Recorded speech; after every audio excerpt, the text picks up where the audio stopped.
I'm Tim Scott. I'm Abby Adams. Kayla Sykes. And we're going to be doing papers, or a paper and a video on the invasive species of the piney woods. I'll be doing the hogs. I'll be doing the golden bamboo. And I'll be doing the kudzu vine. Many landowners often bring in species that are not native to the region in which they live for various reasons. Some landowners may plant species like the kudzu vine to serve as a method of preserving soil or to aid in other environmental processes. Others may plant species like the golden bamboo for ornamental uses in landscaping. Some species like the wild hog may have been introduced as a different species entirely, and through the process of natural selection and evolution, developed into a threatening creature that can wreak havoc on natural ecosystems. Okay. To give you some statistics on the piney woods region, it's full of thick pines, hence named the piney woods. The woodland is part of a larger forest that extends into Louisiana, Arkansas, and Oklahoma. The terrain is lower with wet bottom lands, grows hardwood trees such as elm, mesquite, and ash. The region is home to a variety of plants and animals. There are also cottonmouth snakes, squirrels, rabbits, and possums. Swamps are very common, particularly in the southernmost area region. It's called the Big Thicket. The Big Thicket is known, is a little bit different from the rest of the region. The land is low-lying wetlands, and it has a diverse mix of inhabitants.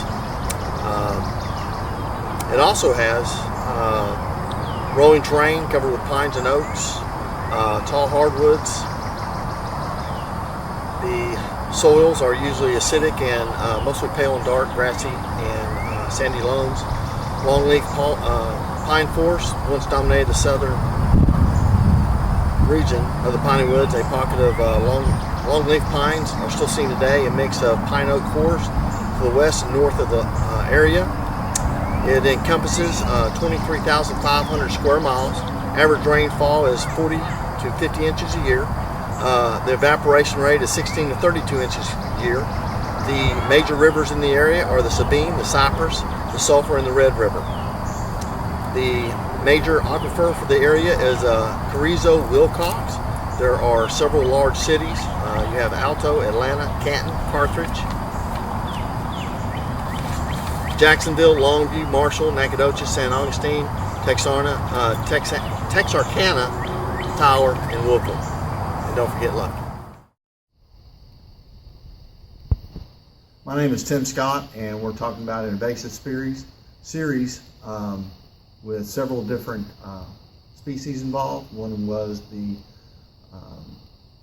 sutku vine, the other one's going to be the golden bamboo, and then this one is the feral hogs of the piney woods region. We're going to start off with the piney woods region and the feral hogs. As you can see, hogs are wild species that are not indigenous to the New World. Hernando de Soto, the first swine importer, obtained his supplies from Cuba in 1539, which included 13 sows. Upon landing in Florida, his expedition traveled more than 3,100 miles throughout the southern United States until he died in what's now Arkansas. The first wild hogs of Texas probably resulted from Rene Robert Sieur de La Salle failed attempt to colonize the Texas coast, which would be around the Corpus Christi area. Feral hogs include domestic hogs that have gone wild, European boars, and crosses between the two.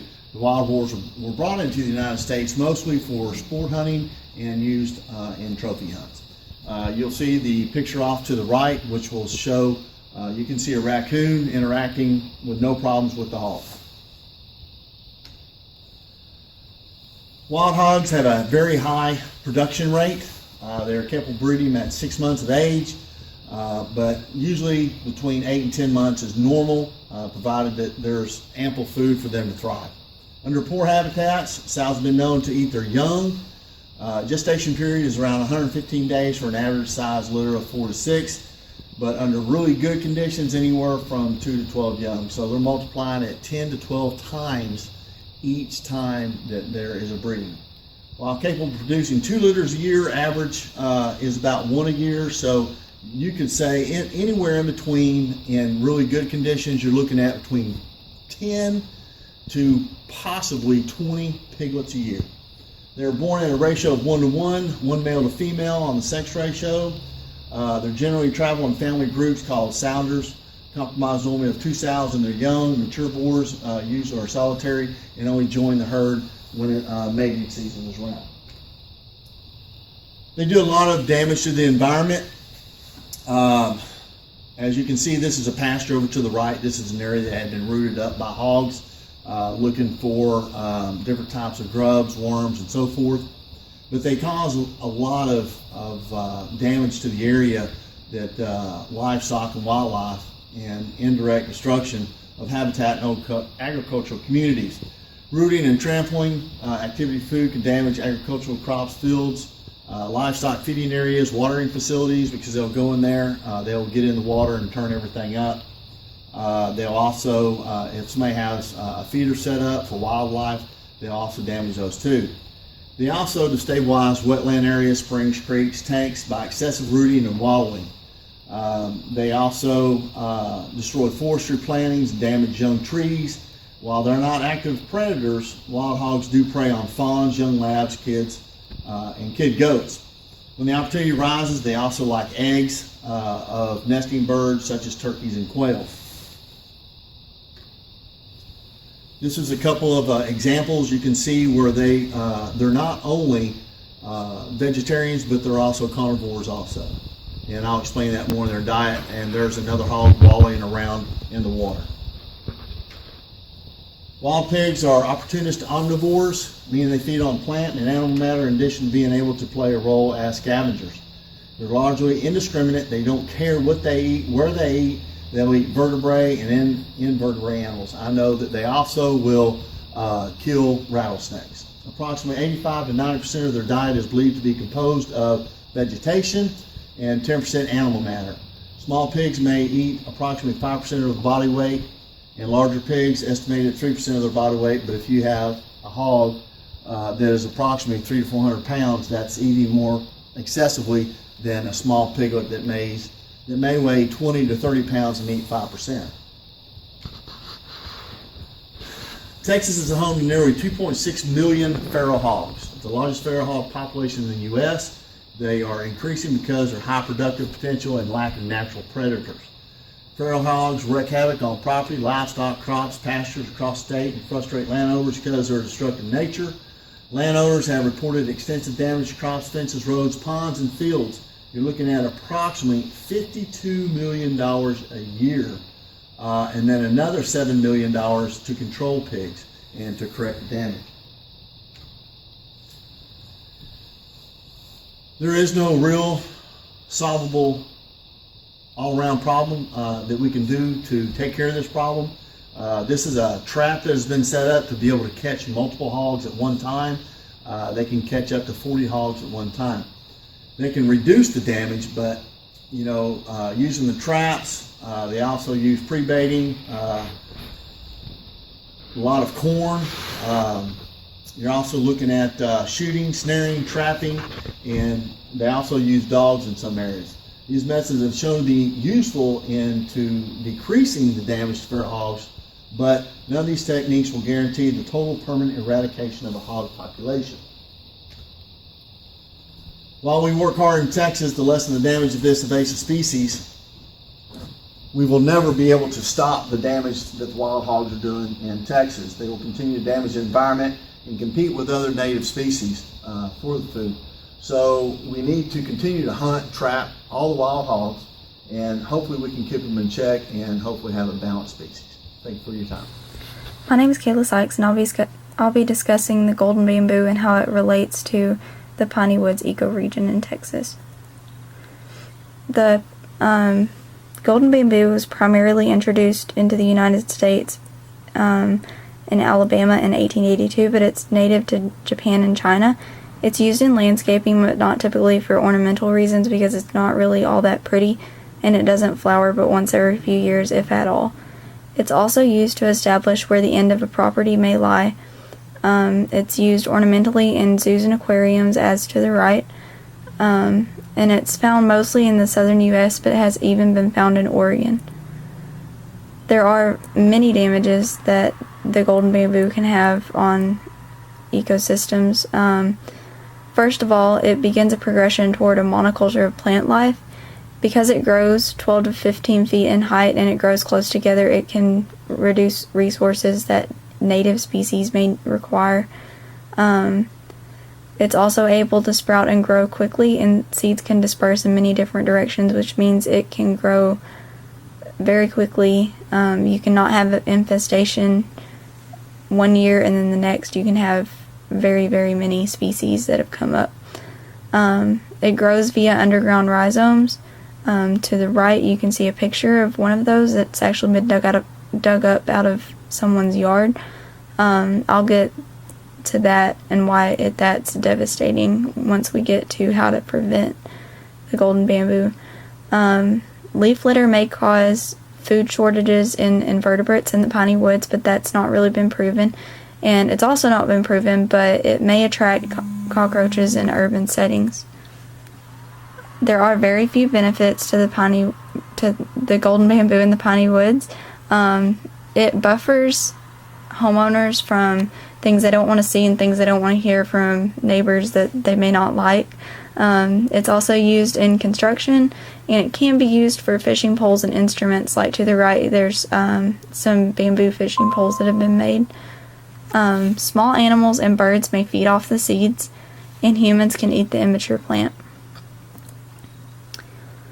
There are very few ways to prevent the spread. First of all, homeowners and landscapers should be educated on why that they shouldn't plant the bamboo before they're ever even planted. Proper precautions should also be taken to avoid further spread if homeowners do want to try to remove an infestation in their yard, because the seeds are so light and because they're able to disperse so quickly. Prescribed burns are ineffective. To the right, there's a picture of a prescribed burn that was attempted, and you can see that they did try their hardest to knock out the bamboo, but that's now the only thing that's growing in that part, and that makes it a little more difficult for people, for the environment, because that just contributes to more of a monoculture.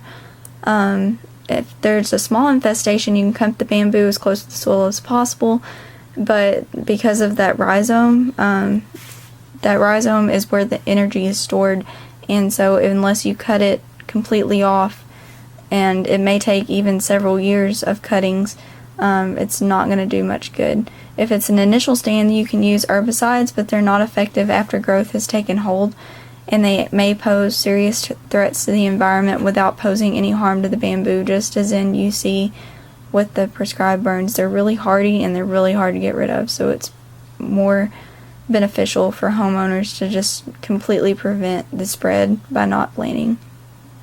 Thank you. The kudzu vine is an invasive species that vigorously consumes the forests of the piney woods region by carpeting everything in its path. With a rope-like vine and three-pointed leaves, the leaves can stagger along the lines, of course, to cover the entire vine. The vine itself can reach up to 35 to 100 feet in length, while its roots can add 3 to 16 feet underneath the ground, making it a very difficult task to pull this weed from the ground. Although this vine is such a strong and overpowering plant, it is a deciduous plant, and it loses its leaves within the annual frost each year. The leaves can reach from 3 to 4 inches and are colored dark green, while the stems are hairy and can also produce purple or reddish flower clusters in the summer, which give off a fragrance of grape. The plant produces a small pod with a few seeds inside during the fall, yet the seeds may remain dormant for a few years before producing a new vine. Just as many invasive plants wiggle their way into the natural environment by being pleasant to look at or smell, the kudzu vine remains in the same category of origin. The vine was introduced in the Centennial Expedition in Philadelphia in the year 1876, and its purpose there was strictly ornamental for a Japanese government garden display, as Japan and China were its homelands. The wonderful fragrance of its flowers and the green leaves so quickly produced pleased people, and many people loved to look at it for their gardens. Yet in the 1920s and 1930s, many farmers and landowners were encouraged to plant the plant to help it with soil erosion issues. During the Dust Bowl and during the Great Depression, there was a lot of issue with farming, And so it was really important for them to be able to contain their soil so they could farm and create crops for people to live off of. In fact, many farmers were paid to plant this plant unknown to the area, and they did not know that it was invasive either. If they had done some research, they wouldn't have had this problem, but too late for that. It was praised so much that it had its own kudzu clubs, and people commonly referred to it as the miracle vine. In the 1950s, the government started realizing that it was causing damage throughout the natural environment, but unfortunately, it was not made a federal noxious weed until almost 2000. So there was about 60 to 80 years in between there that people were still planting this vine because they thought that it benefited them. Of course, most farmers by the 70s realized that there was no stopping the vine, so most smart farmers quit planting it. But the period of time that it was praised and spread across the nation takes a toll on the Piney Woods region to this very day. So if you go to East Texas or on your way to New Orleans and Louisiana, you will constantly see in the marshy areas, in the wooded areas, kudzu vines taking over just because they thrive in that habitat. It's so easy for them to take over. It often chokes out trees and plants. So it can be climbing on a dead tree, and that's because it killed it itself. So there's that to know. Kudzu was viewed as the savior for many landowners because it helped control their soil erosion issues during the time period. Yet what they did not research before they planted such a deathly plant was that its invasive attributes overpowered its benefits in the long run. Kudzu chokes out other plants and blocks them from gaining any nutrients, causing them to die out. Its vines can become so thick and strong that it can literally strangle other plants and trees until they no longer can live. That's what I was talking about when sometimes you see a dead tree. That's because kudzu's killed it. The vines can grow so quickly, up to 1 foot per day and 60 feet every season, meaning summer, spring, fall, and it doesn't grow in winter. There is no easy way to uproot and pull out the vine, for the roots can reach up to 7 or more inches in diameter.